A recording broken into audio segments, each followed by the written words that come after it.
Matius 14. Yohanes Pembaptis dibunuh. Pada masa itu sampailah berita-berita tentang Yesus kepada Herodes, raja wilayah. Lalu ia berkata kepada pegawai-pegawainya, "Inilah Yohanes Pembaptis, ia sudah bangkit dari antara orang mati, dan itulah sebabnya kuasa-kuasa itu bekerja di dalamnya."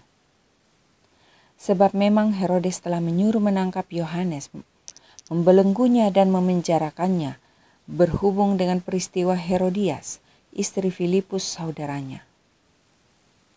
Karena Yohanes pernah menegurnya, katanya, "Tidak halal engkau mengambil Herodias." Herodes ingin membunuhnya, tetapi ia takut akan orang banyak yang memandang Yohanes sebagai nabi. Tetapi pada hari ulang tahun Herodes, menarilah anak perempuan Herodias di tengah-tengah mereka dan menyukakan hati Herodes, sehingga Herodes bersumpah akan memberikan kepadanya apa saja yang dimintanya. Maka setelah dihasut oleh ibunya, anak perempuan itu berkata, "Berikanlah aku di sini kepala Yohanes Pembaptis di sebuah talam." Lalu sedihlah hati raja, tetapi karena sumpahnya dan karena tamu-tamunya, diperintahkannya juga untuk memberikannya. Disuruhnya memenggal kepala Yohanes di penjara, dan kepala Yohanes itu pun dibawa orang di sebuah talam, lalu diberikan kepada gadis itu dan ia membawanya kepada ibunya. Kemudian datanglah murid-murid Yohanes Pembaptis mengambil mayatnya dan menguburkannya. Lalu pergilah mereka memberitahukannya kepada Yesus. Yesus memberi makan 5.000 orang.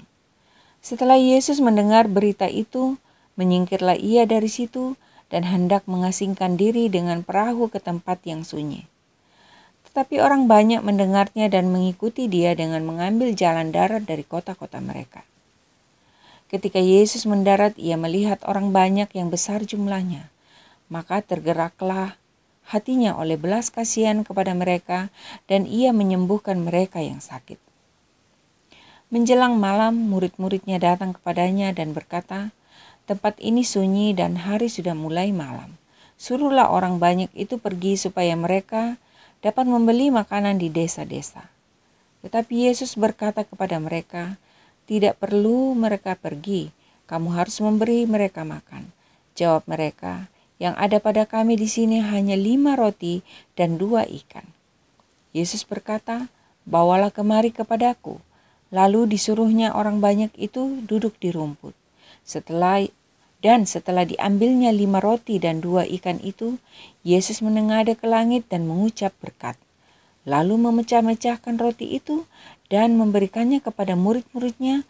Lalu murid-muridnya membagi-bagikannya kepada orang banyak. Dan mereka semuanya makan sampai kenyang. Kemudian orang mengumpulkan potongan-potongan roti yang sisa, 12 bakul penuh.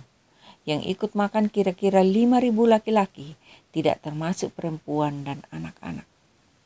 Yesus berjalan di atas air. Sesudah itu Yesus segera memerintahkan murid-muridnya naik ke perahu dan mendahuluinya ke seberang, sementara ia menyuruh orang banyak pulang. Dan setelah orang banyak itu disuruhnya pulang, Yesus naik ke atas bukit untuk berdoa seorang diri. Ketika hari sudah malam, ia sendirian di situ. Perahu murid-muridnya sudah beberapa mil jauhnya dari pantai dan diombang-ambingkan gelombang karena angin sakal. Kira-kira jam 3 malam datanglah Yesus kepada mereka berjalan di atas air. Ketika murid-muridnya melihat dia berjalan di atas air, mereka terkejut dan berseru, "Itu hantu," lalu berteriak-teriak karena takut. Tetapi segera Yesus berkata kepada mereka, "Tenanglah, aku ini, jangan takut." Lalu Petrus berseru dan menjawab dia, "Tuhan, apabila engkau itu, suruhlah aku datang kepadamu berjalan di atas air." Kata Yesus, "Datanglah." Maka Petrus turun dari perahu dan berjalan di atas air mendapatkan Yesus.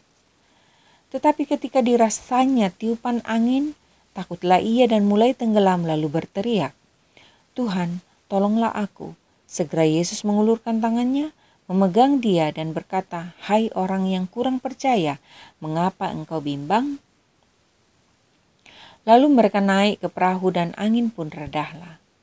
Dan orang-orang yang ada di perahu menyembah Dia, katanya, "Sesungguhnya Engkau Anak Allah." Yesus menyembuhkan orang-orang sakit di Genesaret. Setibanya di seberang, mereka mendarat di Genesaret. Ketika Yesus dikenal oleh orang-orang di tempat itu, mereka memberitahukannya ke seluruh daerah itu. Maka semua orang yang sakit dibawa kepadanya. Mereka memohon supaya diperkenankan menjamah jubahnya, dan semua orang yang menjamahnya menjadi sembuh.